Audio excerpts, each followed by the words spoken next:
Bismillahirrahmanirrahim. Assalamualaikum warahmatullahi wabarakatuh.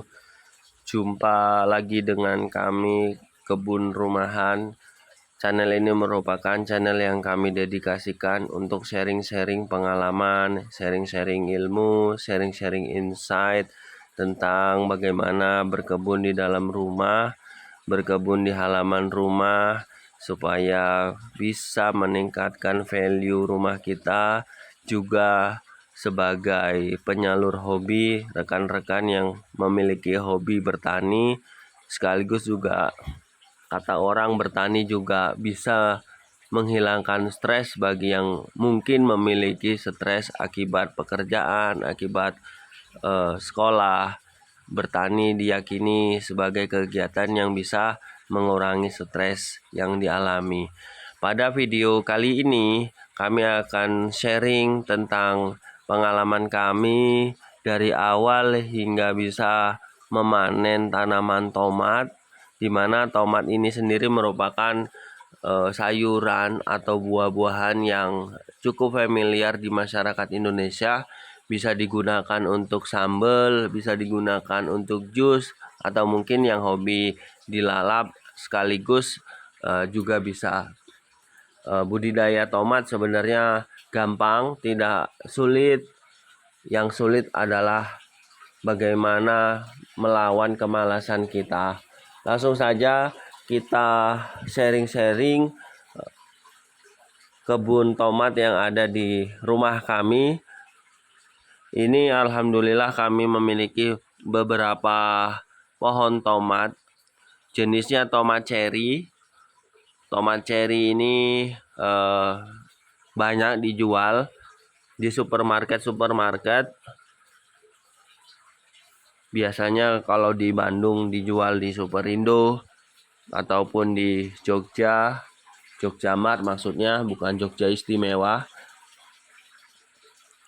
Tomat cherry ini memiliki rasa yang segar, manis dan segar. Buahnya kecil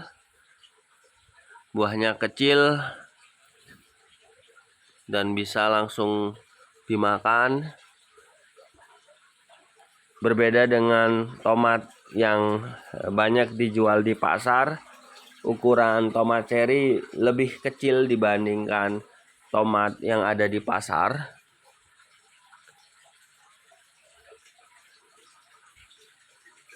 Langsung saja, ini kami pelihara tomatnya di polybag. Mungkin teman-teman bisa lihat ukuran polybagnya juga tidak terlalu besar. Media tanamnya ini campuran dari kompos. Saya menyarankan bagi teman-teman yang hobi berkebun supaya biaya berkebun rumahan tidak mahal dan sebanding dengan yang kita panen. Tentu saja kita akan berhitung ya antara biaya yang kita keluarkan dengan panen yang kita dapatkan. Kita kesampingkan hobi. Kalau sudah hobi kan tidak hitung-hitungan biaya lagi ya, namanya juga hobi. Tapi ini sebenarnya realistis saja teman-teman. Kalau kita terlalu banyak mengeluarkan biaya, hasilnya tidak maksimal, suatu saat kita akan merasa capek sendiri. Maka kita perlu menerapkan strategi. Di kebun rumahan kami mengelola sampah rumah tangga kami sendiri.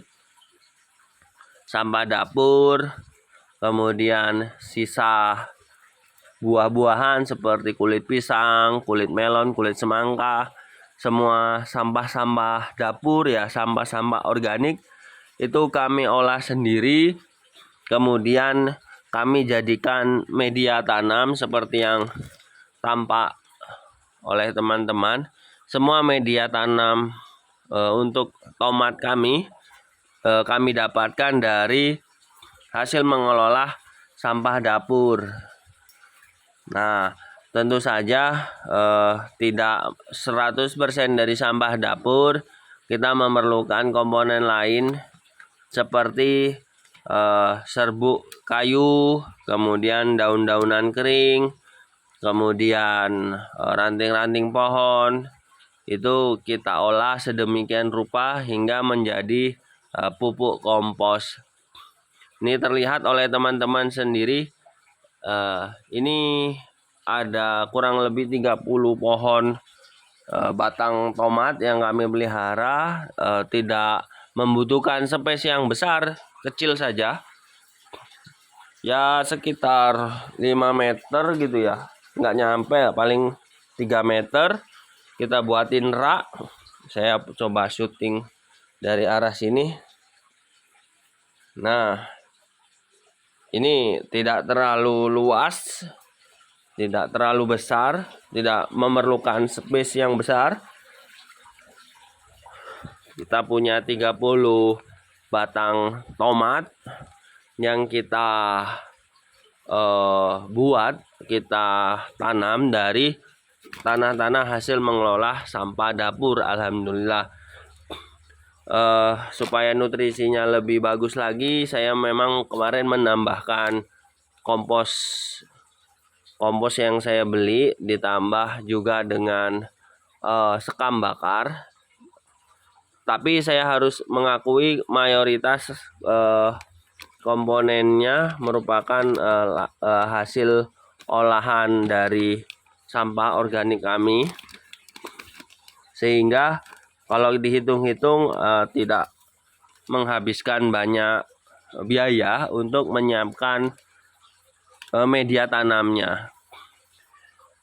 Untuk menanam tomat juga tidak terlalu susah, tidak terlalu ribet.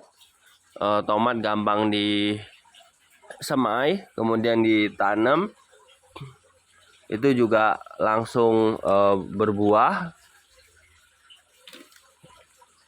Pupuknya juga tidak terlalu tergantung pupuk ya teman-teman. Ini memang ya kami memiliki visi kebun yang organik gitu ya, tidak terlalu banyak memakan pupuk, karena dari media tanamnya sendiri juga sudah mengandung pupuk, yaitu hasil olahan sampah dapur kami gitu ya. Jadi pupuknya organik gitu. Ini menghasilkan cukup banyak buah. Kami spill juga, ini halaman belakang rumah kami. Nah, ini memang bisa diakses matahari. Terus juga kalau hujan juga langsung kena hujan. Dalam membuat kebun, komponen yang paling penting yaitu komponen sinar matahari ya. Teman-teman diusahakan kebunnya terkena akses matahari. Sekarang saya coba tunjukkan tomat yang sudah merah. Bisa teman-teman lihat,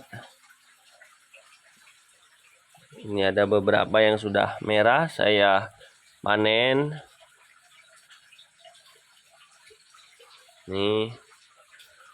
Ini lumayan teman-teman, bila sudah mulai panen biasanya rutin gitu ya.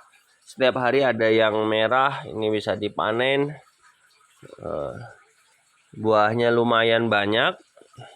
Ini akan bertahan sekitar sebulan gitu ya. Kita akan panen terus buah tomat ini.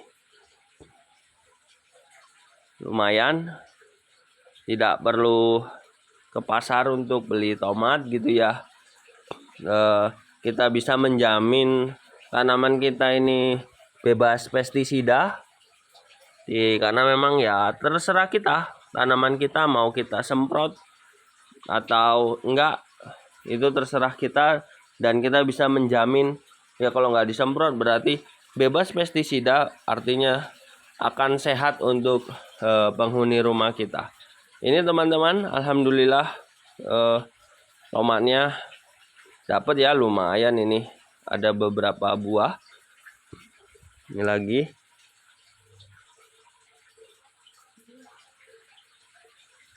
Nah, Wah, Masya Allah, ini udah pecah ya karena mungkin curah hujannya cukup tinggi belakangan ini di Bandung. Alhamdulillah. Tuh, lumayan banyak teman-teman.